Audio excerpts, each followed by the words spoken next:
Welcome to another Reddit Q&A. I am Josh Davis, the content manager for Grassroots Economic Organizing, and here as always with Chris. What's up? So yeah, we're going to answer some questions off the Reddit r/cooperatives page, and only have a couple this month, so we're going to start with this one. Interesting and unique cooperatives to join. I'm fascinated by a lot of different cooperatives out there, and I'm always looking at ones I could support. I joined some of the new ones when they were posted here a while ago. I found out about this cooperative in Vermont. That's a skiing one. It looks pretty cool. It also looks like there's some CrossFit gyms that are structured as cooperatives. I was curious about any other consumer type cooperatives besides REI and local food co-ops that someone could join. I'm a member of a number of cooperatives, food co-ops, about 3 of them, agricultural co-ops 2. I've joined 2 of them. Telephone cooperative, I was a member of the New Deal Cafe, but they have an annual membership. I haven't renewed it. Also REI. Okay. So, Chris, any thoughts on interesting and unique cooperatives that people can join? Yeah. So a few things came to mind after reading that. I wasn't sure exactly like how people wanted to relate to the cooperative, like if you just want to like consume or participate. But one cooperative that I was thinking about that a lot of people can join is the May 1st cooperative. It's a hybrid co-op. So you wouldn't just be a consumer who is kind of like dragging the workers along to whatever it is you want. There's like a dialogue that takes place. It looks like I talked to Mickey Metz she's been on the board of May 1st. And it seems like a really great co-op. I've also interacted with some of the members. And it seems pretty great. It's like an alternative to the whole Google suite of software. Let's see. Yeah, Geo is a member of May 1st as well. And yeah, I think Nextcloud is what you're referring to as far as the Google Suite goes, or replacement. And yeah, they do have self-hosted Nextcloud that you can get that will replace pretty much all of the Google image stuff. So yeah. So yeah, May 1st is one. Another is social.coop. That's a Mastodon instance. Mastodon is something like Twitter, a little bit more customizable though, and not owned by Elon Musk. Decentralized open source software.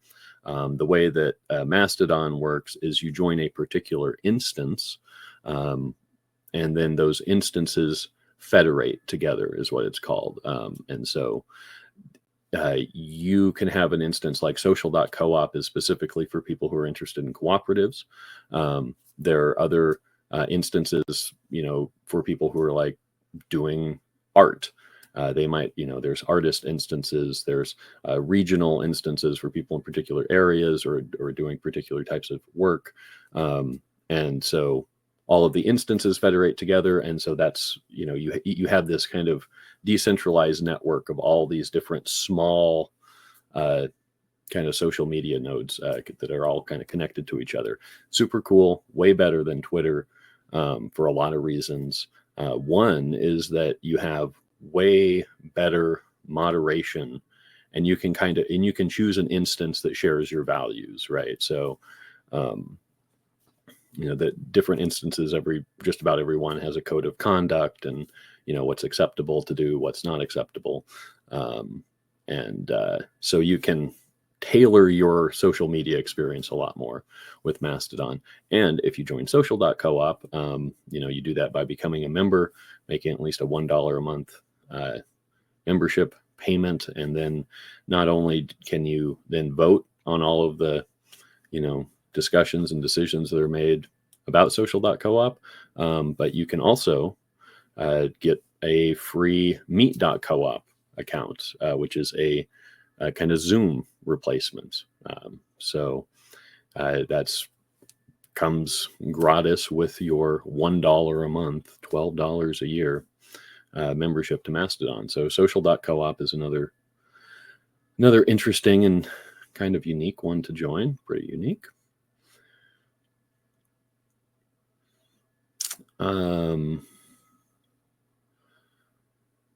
There is more. Well, for Chicago, I was thinking about in Chicago, like what's a co-op that people can join if you're in Chicago? I don't know. Should I mention that, or should we just Sure. keep it like Yeah, yeah. broad? No. So there's in Chicago, I'm pretty sure that a lot of the co-ops that exist, you could get involved with them, but it might be kind of hard to get in touch with them. But one that I think that people could probably get an easier touch with is the Chai Commons Cooperative, because they seem to be kind of pretty open to people joining them. And they really put themselves out there to try to connect with people. They have a newsletter, and they also like try to have public events. And one of the things they do is they maintain a cooperative and solidarity map in Chicago, but they also do a lot of tech stuff. Like I think they my understanding is that they build websites. It's like a place where tech workers can gather together, and I think they make recommendations to each other of different work that they want to do. But one of the interesting projects that they were doing is Blockshare, and that was a hybrid co-op, and that's one where it's like basically like community owned internet, community run internet. They're trying to spark that in the South Shore neighborhood of Chicago. So they're pretty cool if people are into tech and they want to get involved in that. But yeah, I'll kick it over to you, Josh, for any other ideas that you have. I think it's about all I can think of offhand. There are a number in a number of different places. There are like real estate investment co-ops. For instance, in Vermont, they have I think it's called the Oak Street Community Cooperative. Basically, just a bunch of people from a neighborhood who got together, pooled their money, bought a commercial building with an apartment above it, and are then renting the commercial space out to fledgling worker co-op and renting to somebody nice upstairs. And so and in Colorado, Matt Noyes, one of our colleagues, is involved with this I think it's called this Colorado Solidarity Fund, and they same kind of thing, pool money and then use it to support fledgling co-ops and expanding co-ops. So there's those kind of things you can keep an eye out for as well. All right. I thought it was cool that they're already involved in food and agricultural co-ops. Because I don't feel like those are like there are a lot of those types of co-ops. I don't feel like they're hip enough still. In my opinion, I feel like they don't get the support that they need, and also the scrutiny that they need too. Because those can be. Right. It would be good, like to if you have extra time to look into the actual dynamics of who's producing what, and see if, like, as a consumer, you should be advocating and making sure that the co-op is actually supporting the workers. Maybe there's work to do to turn it into a hybrid co-op. Mm-hmm. There's one last thing I did want to mention, but if you have something to say about this, you should probably. Oh, I was just going to say, food co-ops is are good to get involved in. There are, well, if you think that there are issues with food co-op, really the only way to have any kind of effect on it is to be a member and to organize from the inside. That is the way to go about it with a democratic organization. So I was a member of a food co-op in Missoula that sadly no longer exists. Again, they had some issues with their model in particular. They were using the kind of park slope model of relying largely on member labor, which obviously has its benefits, but then also has its downsides, in that only people with 2 or 3 jobs, say, probably even just putting in another shift at the grocery store, so that they can shop there and buy groceries that are higher priced than what they would get at Safeway. It didn't really work. And then the building itself, found situated in a very low rent neighborhood with a trailer park on one side, public housing on the other, and everybody just about without fail who was a member there, came from some other neighborhood, some better off neighborhood. And then the few of us who were kind of there on principle, right, um, couldn't really, get it to work for people who didn't have, a good middle class income, and it ended up going under.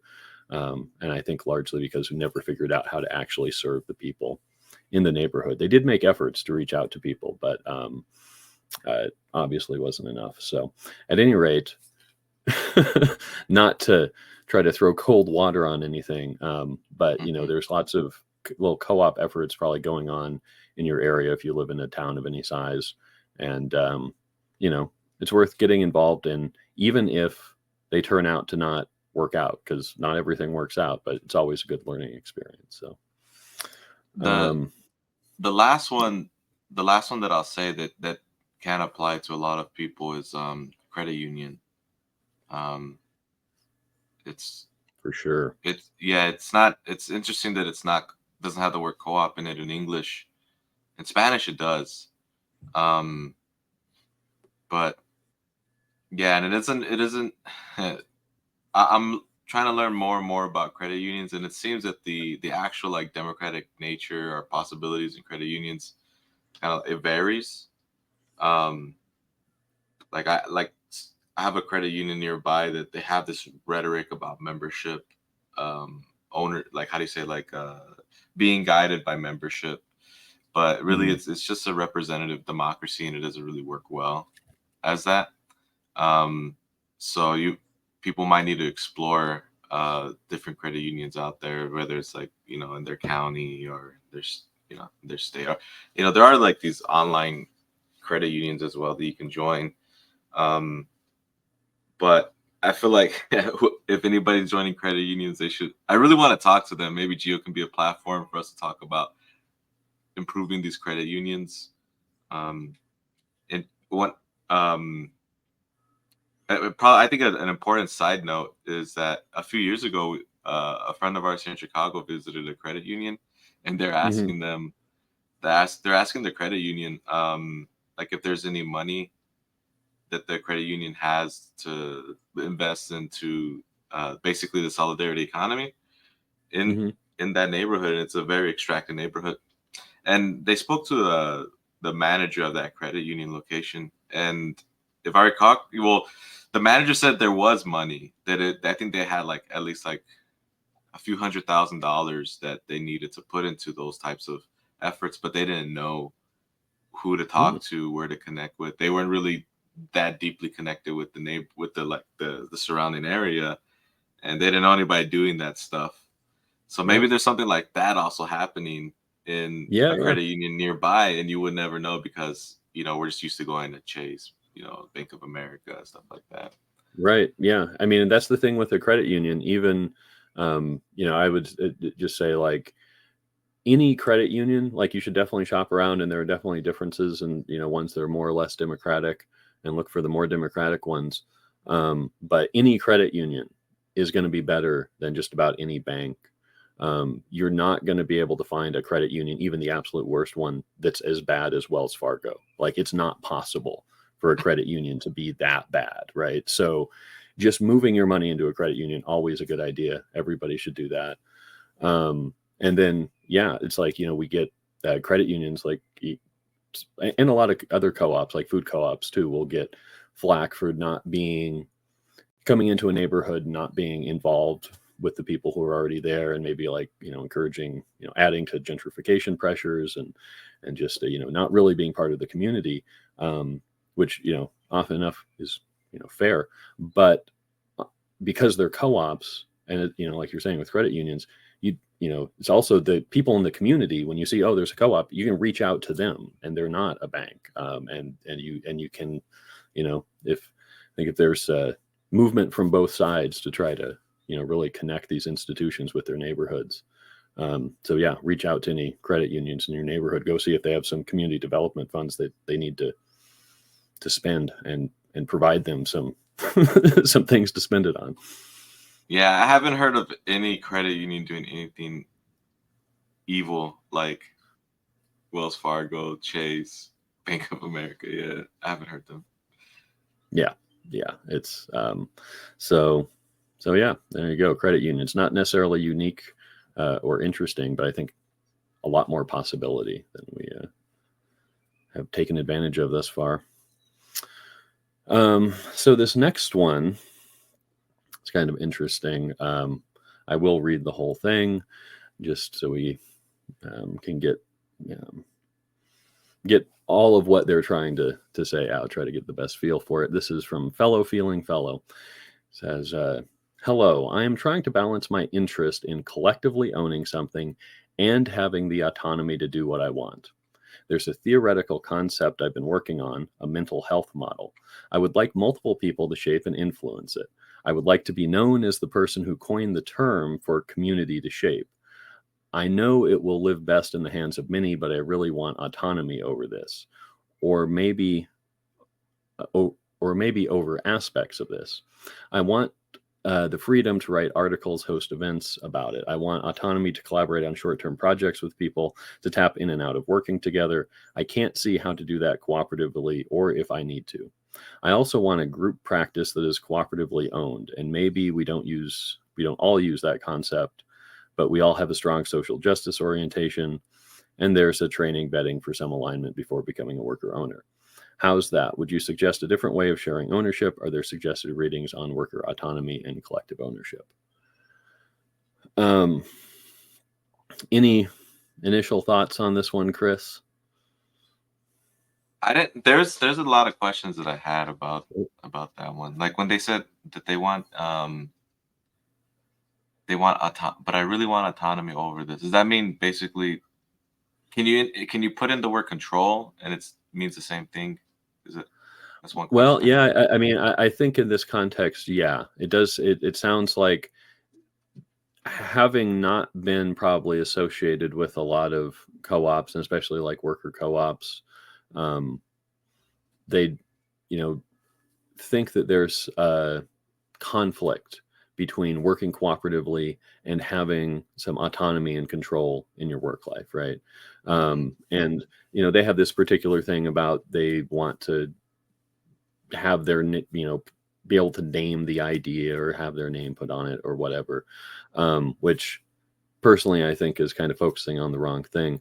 But you know, more to, kind of the deeper question here about, saying, I want to be able to, tap in and tap out, or I want to be able to have autonomy to collaborate on short-term projects with people. Creating that, uh, a system, like an ecosystem, where you can do that, that both is working cooperatively, but that people have, autonomy within, is kind of the whole thing with cooperatives. And that's, why sociocracy, for instance, is very popular as an organizing, governing methodology for a lot of co-ops, because it really focuses on that. If you have a proposal, something that you want to do in your co-op, if you're operating under, sociocratic guidelines, the questions that get to ask about that proposal is it safe enough to try, and is it good enough to start with?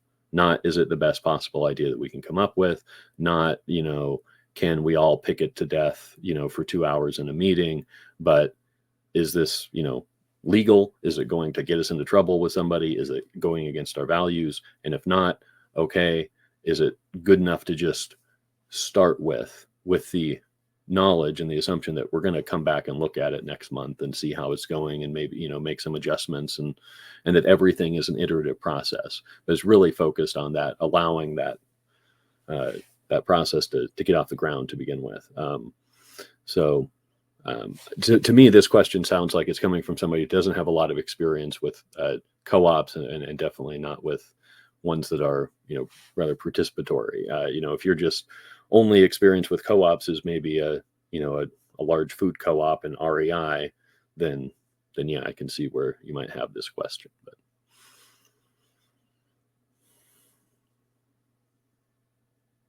Yeah, I'm thinking about it. Seems like, well, what are the walls that they would hit? I mean, if they find the people who are cool with all that, and I mean, if they want to, it seems like they will want a lot of space from others. And they got to think about who's gonna hold down the co-op. If the co-op's gonna have like a, well, what kind of structure is the co-op gonna need? Who's gonna have to hold it down when I mean, when they're tapped out? Um, hmm I think it's based on finding the people who would be able to, who are cool with that. And then, yeah, what the other walls is, does it need to make money? How much money does it need to make? Um, hmm Real questions yeah, that some people got to deal with. I mean, I think a lot of us have been so kind of traumatized by being forced into situations where we just lack autonomy completely. I mean, that's what my experience Hmm. was at pretty much all of my, manual labor, traditional jobs, working for somebody else was you're expected to turn your brain off and not think and just do what you're told when you're there. And that feels really, really bad. And so I think a lot of people are kind of super gun shy about anything that feels at all like that. And it can be hard then to make that commitment to kind of um, consciously and willfully give up some part of your autonomy for the sake of the co-op, and to say like, okay, we all have an agreement that when one of us needs to take a break we can do that, but when it comes right down to it, it's like, okay, yeah, we have that agreement, but we also have this emergency that just happened and we need all hands on deck, like, so that this can still be around in a month when you come back from vacation. Like, you have to be willing to make those kind of sacrifices. And that's why I think it's really not a good way to go into trying to start a co-op with very fixed ideas about decisions that need to be made. Like, if you're coming in trying to start a co-op, but you've decided like, okay, the decision about what we're going to call it, I've already decided, and if everybody else doesn't go along with it, I'm out. Like, that's not a useful way. You can definitely come in with, this is what I think it should be called, and this is the reasons why, and and it is really important to me and stuff like that. But you don't want to be starting out with having already made decisions that by rights, you know, are going to need to be made cooperatively. Hmm. Um, and it's great when you find people to work with who it doesn't like everything y'all do doesn't, all right, it doesn't feel like sacrifice, or it doesn't feel like your autonomy is being taken away, because there's just so much alignment. Um, but yeah, so their questions at the bottom was, how's that? Would you suggest a different way of sharing ownership? It seems to me that if anything, it just, like, the cooperative model could fit in somehow. It's about Oh yeah. putting in the work um, to flesh it all out, and then if they want to use a specific legal entity, that's something they have to keep researching about. And we don't know much about what exactly they're trying to do. But the last question though is, are there suggested readings on work autonomy and collective ownership? It seems to me though that, like, maybe the more valuable thing would be to figure out what industry, or what like economic activity you're trying to do, and talk to other co-ops who are in that industry to get some, like, grounding about what works and what doesn't work, and maybe they'll give you hmm more specific texts. um Yeah. Yeah, like this person says they've been working on something in the mental health field, it sounds like, and we know, for instance, some people who are in mental health focused cooperatives. mhm, So, reach out to those people. Um, Catalyst, right? One, mhm, you know, kind of, yeah, first steps to take. And then also, if you're already working in that field, yeah, be making relationships, building relationships with the people who are your coworkers, because they're the best people they're going to be to probably start the co-op with you. And this thing about, he says, and maybe we don't all use that concept of being cooperatively owned. I think that's a common misconception, especially with worker co-ops, is that everybody who is employed there needs to be a member of the co-op. Most worker co-ops don't function like that. A minority do, but for the most part, co-ops tend to be pretty flexible. And, if you're doing good work and you only want to be there part-time and you don't want to take on the additional, ownership responsibilities, that's usually an option at worker co-ops. So, all right. And as far as readings, I would, always gotta plug Jessica's book. I think everybody should probably have a copy of it on their shelves. Collective Courage: A History of African American Economic Thought and Practice.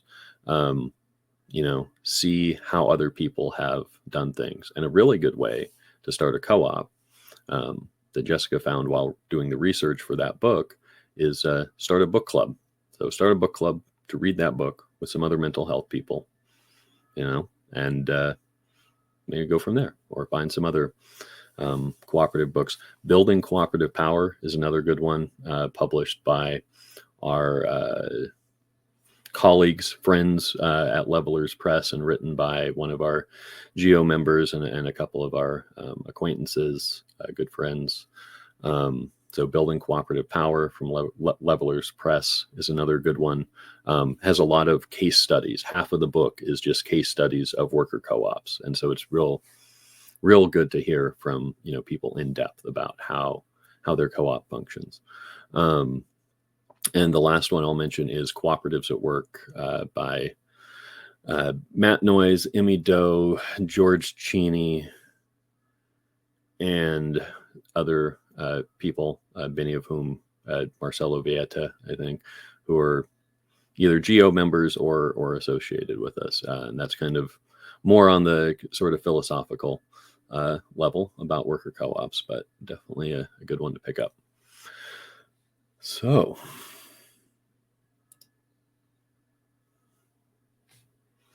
next up, advice for farm/retail software. This is from user Tuna Sandwich. Excellent username, although I have no use for tuna sandwiches personally, but I appreciate the sentiment. Thanks in advance for reading and sharing your input. 2 things. 1, I've started a business retailing local produce. I would love input from those who have done or seen something like this before. Maybe you can link me to a similar effort. I may learn from their model. Can you also help me determine whether this is/should be a co-op or more of a private business? Can anyone recommend software? Number 2, I'm currently using Google Sheets, but looking for something more automated. Well, we can start with those 2. Chris, I think you already, well, to some extent, This is you the may have one. already answered that. Like, Yeah, this is the there one is though that I was like, I don't know. well, you gave an alternative to Google Sheets, right? You can get a sign up with May 1st. May 1st. May1st.org, I believe, and and get yourself a Nextcloud set up. You'll be able to do most of that stuff. But if you're looking for something more automated than that, I don't think either of us know. Although somebody down in the comments did make a suggestion that when I saw, I was like, oh yeah, actually we know those people and they are good. So that is Open Food Network. Matt Noyes has been involved with them in doing food systems and food sovereignty work in Colorado, and they work all over the country, and I think all over the world, actually. But that is a good group of people. I think they provide like software and tech support for people kind of in this position, small producers trying to make it easier to get their products in front of customers.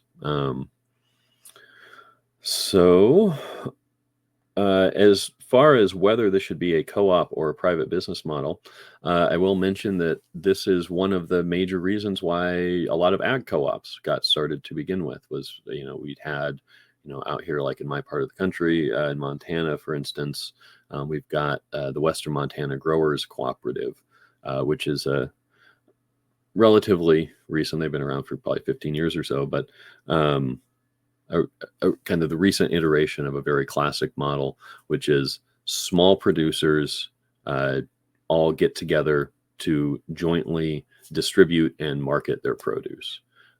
So they all kind of agree on what they're going to grow to some extent, and then on quality standards and things like that. The members agree to sell some portion or all of their produce to the co-op. The co-op can then take from all these different small farmers, consolidate it together, and rather than trying to go to a grocery store or a farmer's market with 5 cauliflower heads and um, you know 30 onions, you can go with a whole, you can sell to the grocery stores and be able to provide the volume that they're looking for, and you can sell more efficiently at farmers markets and things like that.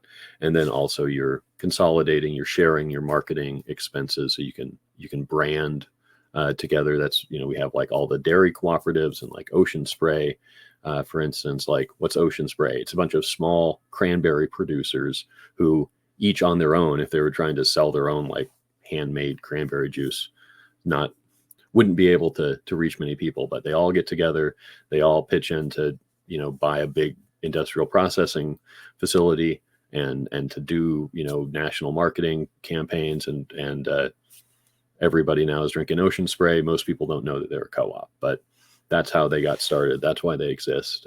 And so I would say look for any groups like that in your area. There may well already be some type of growers cooperative. And if there's not, you can, again, start talking to other local producers that, are sharing your same issues and maybe interested in looking into this kind of model, and get a book club going, or get a study group together and start.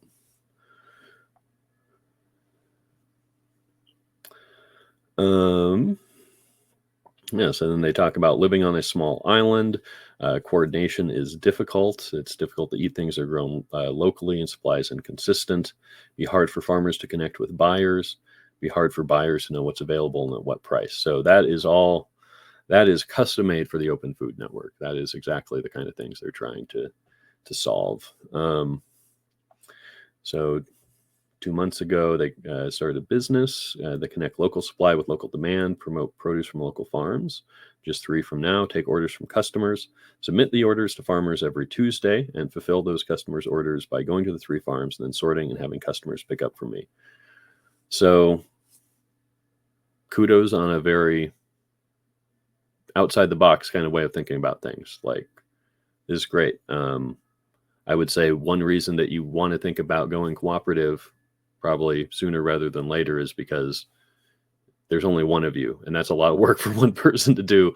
And if you want to have more than 3 farmers and a dozen houses or whatever you got, it's you're going to want to have more people. So I would like to hear about similar efforts elsewhere I might learn from. Well, we've got CSAs everywhere, community supported agriculture, very kind of similar model. That, of course, you've got the customers pay up front at the beginning of the year to provide financing basically for the farmers, and then take their vegetable boxes on a weekly basis once things start coming in. And tried and true model. CSAs are everywhere, seem to be very stable, very popular.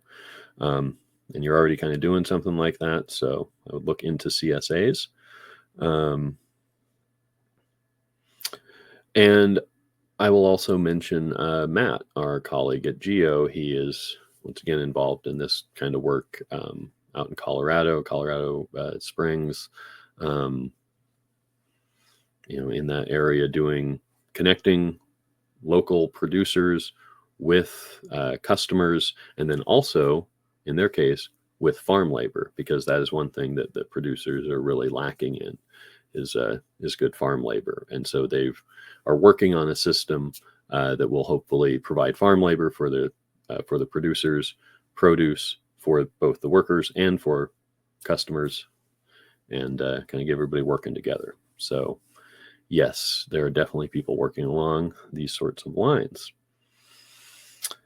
Um, yep. I aim to offer consistency and bulk capabilities to buyers sourcing between multiple farms. Again, this is already the co-op model. So you're just doing it as a single person, which, is great, but limits your capacity, your scale.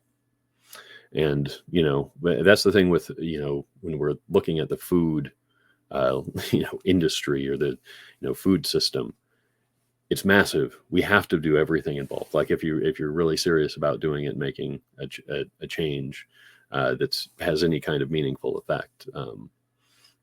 People got to eat every day, so we got to be thinking big scale. So looking for software. So doing what they can with Google Sheets. Yeah, you should probably look into some database software. Is better than spreadsheets for most of this kind of stuff. Anything that makes tracking your inventory easy. Again, the Open Food Network is probably the best place to go. I don't know anything about this Ubi.com. So not gonna comment on that one. Yeah, I think I would. I wonder how long has that Open Food Network been around? Because the other question too is like, is the software gonna stay or is it gonna fold suddenly? Is it? I don't know Oh, anything the about. Open Food Network. Yeah, it's been around. Well, they've been around. Yeah, they've been Okay. around for I think over a decade now, and they're well established. And like I said, I think they're actually bigger in Europe, and that Mm. kind of more recently started. But they've done all the debugging, as it were, of everything, and it does seem to be stable. I'm pretty sure it's open source, so that it's never like it's just can go away forever. Somebody will be able to pick it up and maintain it, even if the current ones stop. Oh, I didn't notice this, but the person who posted this has deleted it. Well, we're going to answer the question anyway from user deleted. How do you find people interested in founding a worker cooperative? Pretty straightforward question. Chris, what do you think? What are your top tips, as they say in the UK, for finding Man, folks? know your. Oh man, I think about this stuff a lot differently. One is I think part of it is getting to know your own framework for doing things, um, and then getting to meet people. Um, I don't. That's what I've been up to, but I got a different framework for doing this stuff. Yeah, I mean, my advice is actually get a job in the field, work in the field that you want to have a co-op in. So if you want to start a worker cooperative that's doing healthcare, work in healthcare. That's where you're going to meet other people who are also, in that field, and you can all be jointly disgruntled about your capitalist employer. And, you take that opportunity of working for the capitalist employer to learn the business, right? So get a job in, a business that's already doing this, that what you want to start a worker cooperative in, and learn as much as you can about how that business functions and where the revenue streams come from and what the major costs are, and make friends, with the not your coworkers. If you make friends with the manager, at least if for no other reason, to pick their brain about this kind of the more business side of stuff, because just across the board in general for worker co-ops and traditional businesses, the most successful startups are ones that are founded by people who have already been working in the industry for a long time. And it makes perfect sense, right? You already understand what it is that you need to do. So I would say that's probably my would be number one advice, is figure out what you want to do, and then work in that industry, and build relationships with other people who are there. And you can be like Nexodus Cooperative, which is a visual effects co-op, and they started because a bunch of people who are working in VFX for Lucas Films and other big corporate studios were all fed up with dealing with all that nonsense and talking to each other at a conference and whatever, and get to know each other, and work together and like, hey, why don't we just do this on our own? And for them, what made it really gel was when they found the guy with the business experience, right? They were all animators, and you find the guy who also knows about the accounting and stuff, and has the business connections. And so I think that's a good model for how you can start a worker co-op, find other disgruntled people in that industry. Um, and yeah, you can There's also, yeah,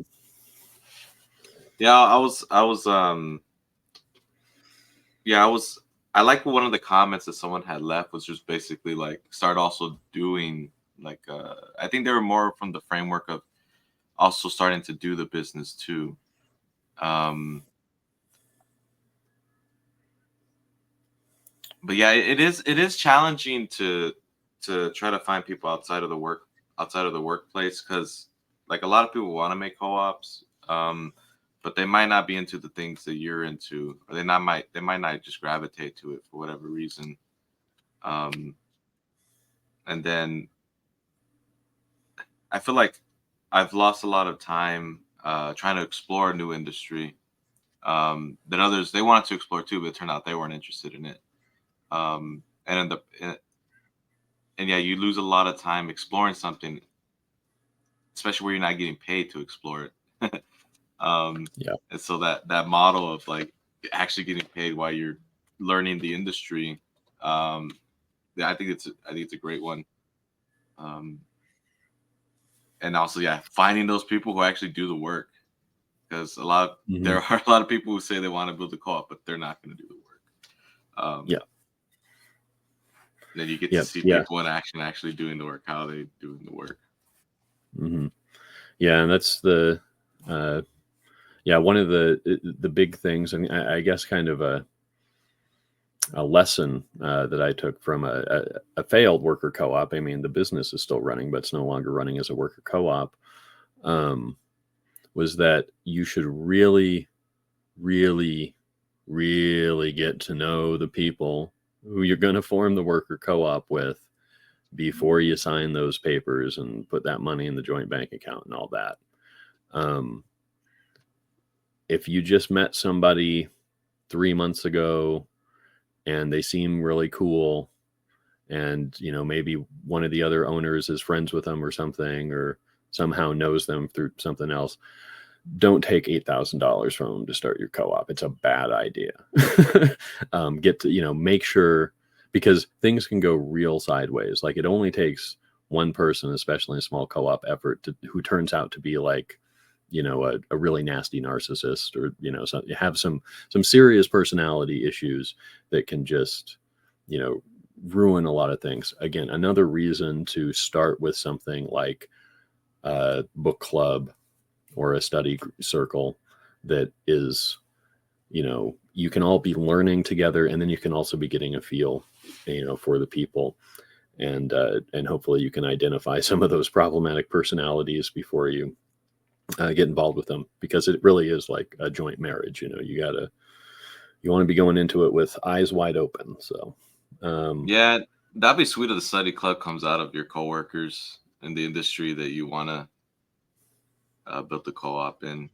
But yeah, I mean, I see that dynamic too, man. We struggle with it too, where like there's people we know, we like, they like us, and we like getting together and hanging out. But when it comes to the structural stuff that we have to deal with, they're not helping with it, or they're not interested in it. They're not doing it, And mhm, I kind of, I don't have an interest in finding out where that person is putting their time. That they're not able to do this stuff. The fact of the important thing is that at the end of the day, I don't want to be me and my friends. We don't want to be the only ones that have to worry about uh, the paperwork. The government um, compliance. We don't want to be the only ones want to survive a potential lawsuit or fraud, and it shouldn't fall just on us. It's a burden. Like, none of us want to be doing that stuff, and mhm, it's a burden that we want to share. It's a burden that we think needs to be shared with others. Not only because of that, but also something could happen to where, um, like, all of us are. incapacitated, like us currently in the effort, we're incapacitated. And if other people in the co-op aren't aware of how to do this work, the co-op can fold. And I saw that recently with a neighbor behind me. I was trying to convince him to basically make his business more egalitarian. It was yeah, he was starting this new business and it was growing, and he had a lot of people dependent on him. And I was telling him like, hey, you should like share the power more, share the responsibilities more. And it didn't happen. And then he ended up having well, he died, but right before he died, like it was like day one of the health issue that he had, like it escalated day one. He wasn't able to work with the other workers in the company, who were his friends, and I think some of his family members. He wasn't able to communicate with them. He was incapacitated, and that day the company folded because they needed his knowledge to get access to like the contracts. Yeah, at least to the that was the basic thing. That was like the first thing they came up against. They didn't know who the contacts were. To get the orders for the jobs, and right away, and it caused a big old conflict over here, even on my block. It caused a big old conflict. And that was like the fastest I've ever seen a business collapse. It collapsed in a day. That's pretty quick. Yeah. Excuse me. Yeah, so definitely, yeah, thinking, yeah.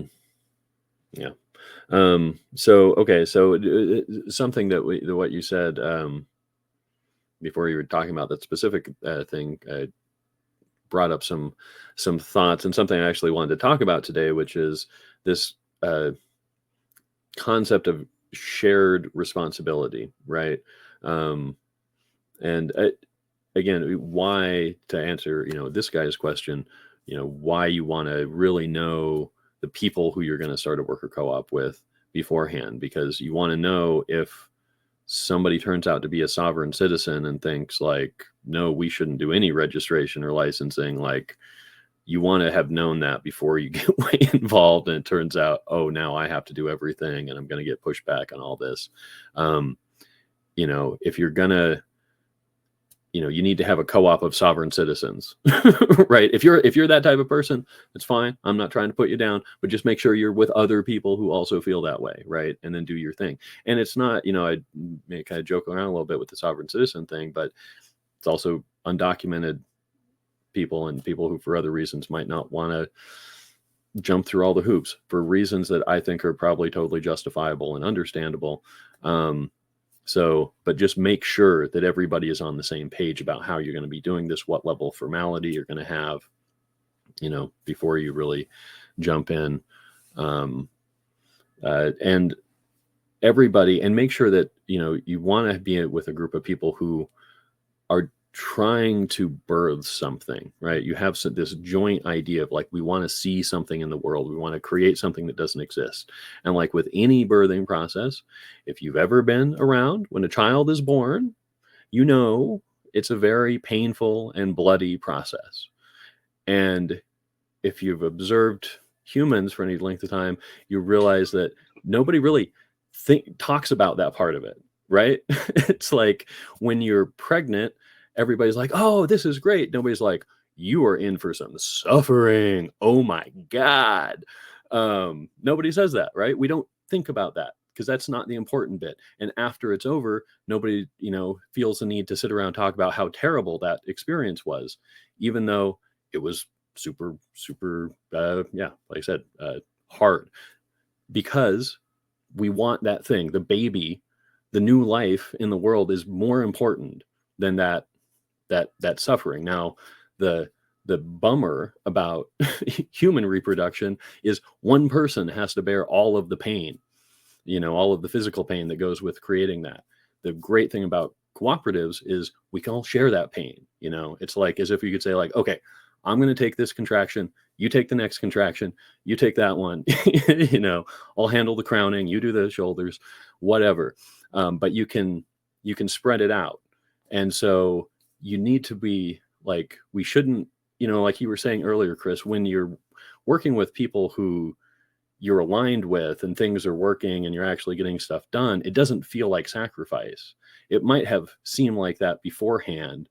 You're thinking like, oh, I have to get up early on a Monday morning and record this thing. But if it's all working and it's you're doing what you want to do, it stops feeling like a sacrifice. And even if it is hard and difficult and painful, you're not going to think about that after the fact, right? So you get a whole bunch, you get a group of people together who share that mentality and are willing to everybody to sacrifice a little bit to create this thing, then it's going to work. The last thing I'll say, and the whole idea of shared responsibility reminded me of this, is the idea of also shared liability. Yep. Do you know that? Because what it's like shared, it's like social and legal liability that can emerge. That like you become liable for their actions too, legally and socially. Like that can happen to some extent. And do you know that person enough? Like, do you know their behaviors? Like, do you want to be liable? Do you want to share the liability for their actions? Mm-hmm. And then also you got to ask yourself, do you want your conduct to be something that others are liable for as well? That's I don't know if people think about that enough, because it's kind of like, I feel like a lot of people who get into co-ops are very egalitarian, and I think you mentioned this before, Josh, like conflict avoidance or something like that. Mm-hmm. So you might not want to think about this, like, because it might seem like a conflictive conversation, but I think it's totally okay to say, like, I do not want to take on that person's liability. Like I've seen, Yeah. they're gonna get us arrested. We're gonna get sued. Mm-hmm. Yep. It's just gonna be constant headaches, and I don't know how to I don't know how we can fix that issue. Mm-hmm. It's I don't like that, but Yeah. like Josh says, the world we live in. Yeah. Another example from real life here with the kombucha co-op. Like one of the guys turned out to like cause some problems for everybody because he wanted to claim, like, he is the type of person kind of believes everything he reads on the internet, especially if it confirms what he already wants to believe. Like, for instance, that kombucha cures cancer and kombucha cures everything. And he was telling people that, like, at the table, like at the market, and like, dude, no, you cannot. I don't care Man. that, kombuchamiraclecure.com, has this evidence, blah, blah, blah. Like, no.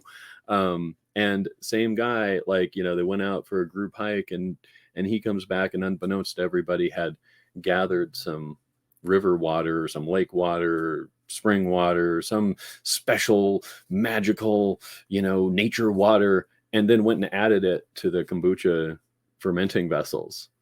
Like, and when everybody found out, it's like, what? No, we don't know what's in that. We have to filter water. We have like health and safety regulations. This is not acceptable. And it's a real bad thing to find out that you're working with that kind of person after they've already done it. And they're like, what? I thought everybody would be cool with this. And like, you want to know all, this stuff. So again, because you're going to be liable for their actions, as Chris says. That's why working with them beforehand at a workplace, like it's awful, the idea of continuing to be at a workplace where you're not calling the shots, dealing with the nonsense of the employer. But yeah, there are those benefits of seeing how people respond to the challenges and the economic processes, and that that you're on the same page, about like, yeah, this is a good idea, like the process that we have for here, and that's a good process, or it's a good policy that we do in this at this job. And so yeah, you don't want to be in that situation. Right. I mean, and you can think about it, as you're letting the capitalist employer like bear the risks of, figuring out if Hmm. this person is a good person to work with or not, right? If they turn out to be a total chowderhead, it's not going to be on you. It'll rebound on somebody else, and you get to figure that out. I mean, same thing. It's like I was saying. Get a job at a capitalist business if that's what you and figure out. Use that time to gain knowledge about it, right? You want to be doing like surveillance, right? It's like so Betting, you're because betting. the reality is and the reality is there's just not enough co-ops to employ all of us, and it's hard to start them, and most of the employment is going to be in capitalist enterprises. And so, okay, let's use that. Let's not just like complain about it, but let's use that time to be vetting other people that we're going to try to start co-ops with and learning about the industry, and I'm not saying sabotage things from the inside, but I mean, if you're bored Do on it a on your way Saturday, up. right? Well, or just starting your worker co-op can be the sabotaging of the business. Has happened with the Wisconsin Natural History Cooperative, or I might be getting the name wrong, but they were a nonprofit organization. Got a new executive director. They didn't like them. They didn't like how the new ED operated and treated people. And so all the employees decided, hey, we know how to, get this contract from the state government to do these nature surveys. We know how to do the surveys. We know how to do everything.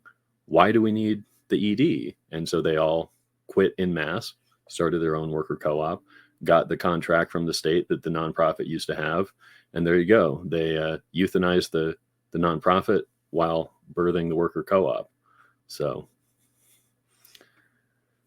It's a good form of sabotage. yeah, exactly. Hey, all's fair in love and war. Business is kind of like war. So yeah. Well, with that, I think we will wrap it up. You have any last thoughts, Chris?